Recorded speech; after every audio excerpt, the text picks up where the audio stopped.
Hello and welcome to your channel Engineering Educators. Engineering in an engineered way. So in this video we will discuss about West Bengal Public Service Commission Junior Engineer Electrical Engineering Discipline expected cutoff out of 200. Written examination 200 মধ্যে হয়েছিল. So in this video we will discuss in detailed manner about the expected cutoff out of 200. Before starting my video, I would like to request all of you, please like, comment, share and subscribe our channel and press the bell icon for future notifications. তাহলে চলো শুরু করা যাক। প্রথমেই বলে নেওয়া দরকার যে cut off mainly depends upon on the several parameters. বেশ কিছু প্যারামিটারের উপর কিন্তু কাট অফ কোনো একটা এক্সামিনেশনের ডিপেন্ড করে। কি কি সেই parameter? Number 1, that is the vacancy. Vacancy, total number of vacancy কত রয়েছে তার ওপর কিন্তু ডিপেন্ড করে কাট অফ কত যেতে পারে। টোটাল নাম্বার অফ ভ্যাকেন্সি কত রয়েছে, ঠিক আছে, নাম্বার অফ পোস্ট বা vacancy. Number 2 is the total number of aspirants, কতজন পরীক্ষা দিয়েছে। টোটাল নাম্বার অফ অ্যাসপিরেন্ট, কতজন এই পরীক্ষাটি দিয়েছে তার উপর ডিপেন্ড করে কিন্তু cut off. Number 3 will be the toughness level of the question.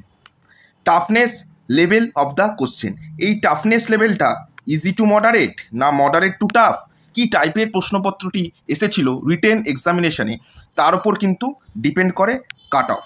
তো সেই ক্ষেত্রে বলে নেওয়া উচিত যে পিএসসির total number of vacancy that has been published in the commission's website, সেই অনুযায়ী ইলেকট্রিক্যাল ইঞ্জিনিয়ারিংয়ে টোটাল নাম্বার অফ ভ্যাকেন্সি রয়েছে 68টি। 68 number of post are there in electrical engineering discipline.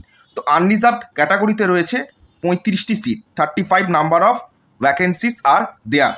সেক্ষেত্রে expected cut off will be around 135 to 145 mark. For SC category it will be around 110 to 115 mark. SC ক্যাটাগরিতে total number of post রয়েছে 14টি। For ST category the cut off will vary around 40 to 50 mark. ST ক্যাটাগরিতে total number of post রয়েছে 4টি। OBC বির ক্ষেত্রে vary করতে পারে 125 to 130 মার্ক। ওবিসি বির ক্ষেত্রে যে নাম্বার অফ ভ্যাকেন্সি রয়েছে এটাও 4টি। For OBC uh it will be very around 115 to 120 mark. OBC এর ক্ষেত্রে রয়েছে 6টি পোস্ট। এবার this cut off which is totally tentative in nature out of 200। এবার এরপর হবে personality test which carries 100 mark. এক্ষেত্রে কোনো আলাদা কাট অফ নেই।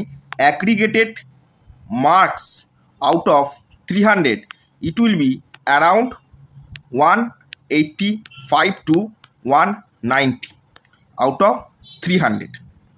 300-র মধ্যে 185 থেকে 190 কাট অফ যেতে পারে out of 300 for final selection.